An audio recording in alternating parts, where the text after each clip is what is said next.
to make a bit of a home-brewed recipe. We've called it leftovers quiche. It's a fantastic way to kind of sweep everything that you have in your fridge and make something new out of the odds and ends that you might have leftovers. So we have a little bit of leftover pasta. This can work with any starch. So pasta, leftover rice, even if you have legumes, so like leftover cooked beans, lentils, potatoes, leftover potatoes, that can also work. Anything starchy, really. So that's going to be our base. And then from that, we're going to add 2 to 3 eggs as our binder. And we're going to sweep the fridge, see what we have in there that might be close to expiry. If you have other leftovers that you think would work with your starchy leftover, feel free to add that. Keep in mind the spices that you used when you made that dish. So in this case, we have pasta, so I'm going to be adding a little bit more of Italian spice and a little bit more salt and pepper. But say if you have some taco leftovers with some fajita rice, those two pair deliciously. So that would make a very tasty leftovers quiche. I also have a pre-washed tomato here. Remember to always wash your vegetables. An onion here, and we're going to be topping our mixture with some tomato sauce and some cheese. Now that we've gone over your plausible ingredients, the 2 main ingredients being your starchy leftovers and your eggs, we're going to start mixing everything together. This will be our cooking dish, but we're going to mix everything in our bowl here. So we're going to add our leftovers directly to the bowl. This is some leftover pasta with some eggplant, Parmesan. I think I got everything in there. And some onion as well. And of course, the pasta sauce and everything like that is in there already. So that's quite flavorful. For this amount of volume, I'm going to add 2 eggs. I'm going to start with 2 eggs and see what the texture is like, because we want to make sure everything binds together well. That's the key point in adding the eggs here. Oops. That was a little chaotic, but it works. And this will also depend on the size of your eggs as well. So if you have eggs that are slightly larger than ours, you're probably going to need less.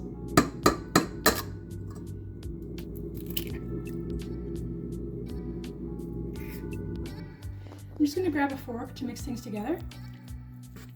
And this pasta is cold, so it will react a little bit lumpier than you might expect.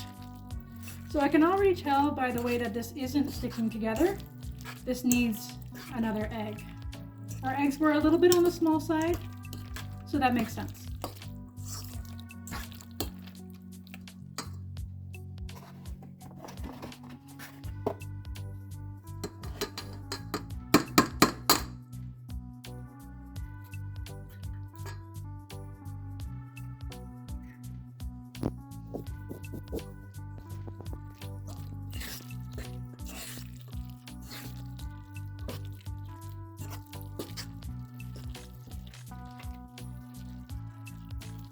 Okay, I'd say that's probably good.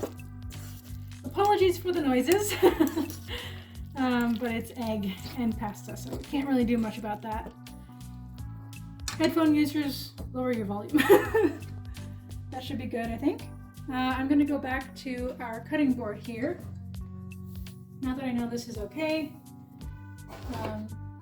I don't mind adding a little bit more. So I'm going to start with a tomato here. So we're using this tomato because it started to get soft in the fridge, so before it actually goes bad, we want to just chuck it in. Exactly, and you can do the same with your fridge. So if you have, I don't know, some carrots that are starting to get a little bit wilty, or some herbs that are wilty, eggplant, whatever it is that you might have. I'm going to cut my tomato a little bit on the small side, or at least try. I'm not the best at cutting. Sorry.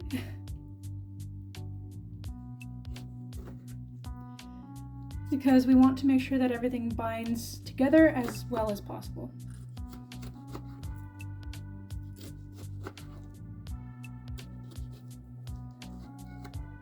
That's our cat in the background.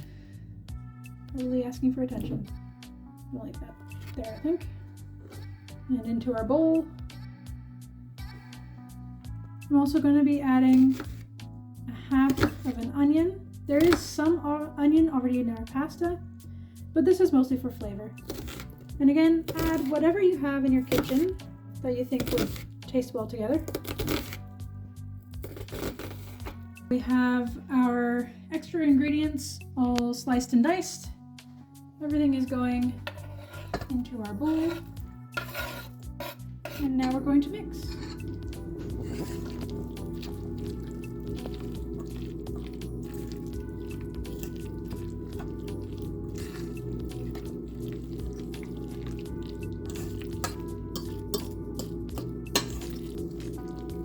So because this is a little bit drier than I was hoping it would be, we're going to add an extra egg. So that will be 4 eggs in total, however they are quite small.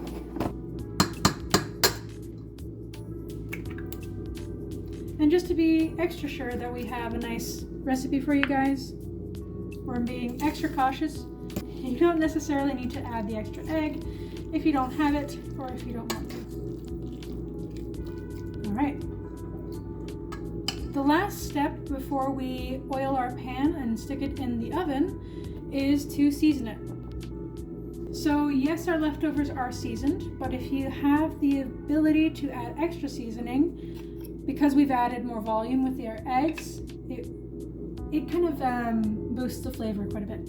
I'm gonna eyeball this, and you can too. Use whatever you have on hand. So if you only have a little bit of seasoning, that's good.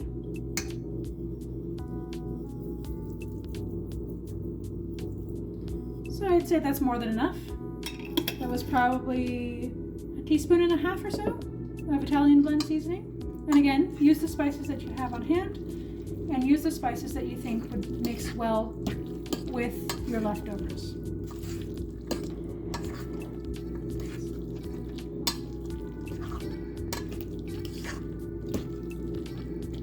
We're also going to add some salt and pepper, because again, we've added volume, so we want to make sure that everything is nicely seasoned. And this is by eye as well. You add as much as you like, or as much as you have on hand. This is very much a throw things together type of recipe. It's not a, cold hard facts type of recipe. Exactly. This is meant to help you kind of just clear out your fridge if you notice you have odds and ends, not quite full servings of leftovers, things that are still good, but might not last until tomorrow. So in terms of the salt and pepper she just added, that was probably a 1/2 teaspoon of salt with a 1/4 teaspoon of pepper, give or take? Roughly, yeah. And this is really just kind of fill in the blanks with whatever you have on hand, and fill in the blanks with your preferences in terms of salting and seasoning. So that looks nice and eggy and homogeneous. So we're going to set this aside for now. We're now going to prep our cooking dish with some oil. We want to make sure that this doesn't stick to the pan. And before I oil the dish, I'm gonna quickly preheat this to 375, right about there. And to oil the dish, I'm gonna put some oil onto this paper towel here. Whoops. And I'm just gonna rub that around. Get every nook and cranny of the glass. There we go. Make sure you're using an oven-safe dish for this. We want to make sure that we're not going to accidentally break our cookware, so then we can't use it again. Now that this is nicely oiled, our oven is preheating.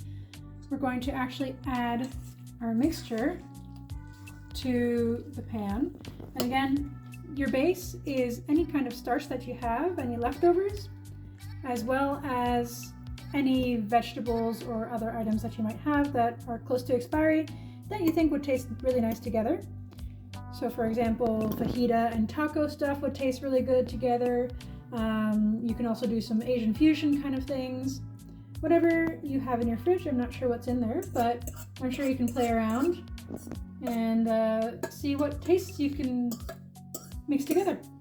Now that everything is nicely laid out on our pan, everything is more or less flat, we have our oven preheated to 375 and we're going to put it in the oven for about 30 minutes until everything's nicely cooked through and golden.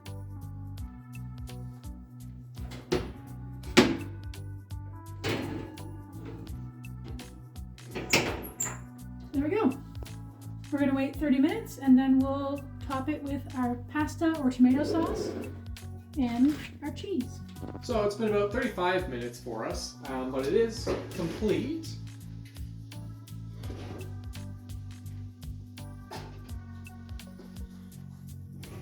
And yours will likely look a little different depending on what you have in there, but you can see the egg is fully cooked. The pasta was already cooked, but now it's nice and crunchy. The eggplant is in there as well. We got the peppers and the tomatoes, all that good stuff. So now the next step is to top it.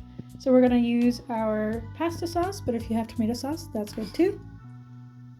Just a thin layer. That's probably more than enough in there. And we're going to top it with our cheese of choice, whichever cheese you have on hand, whichever cheese is your preference. That's good. And we're going to grate the cheese on top.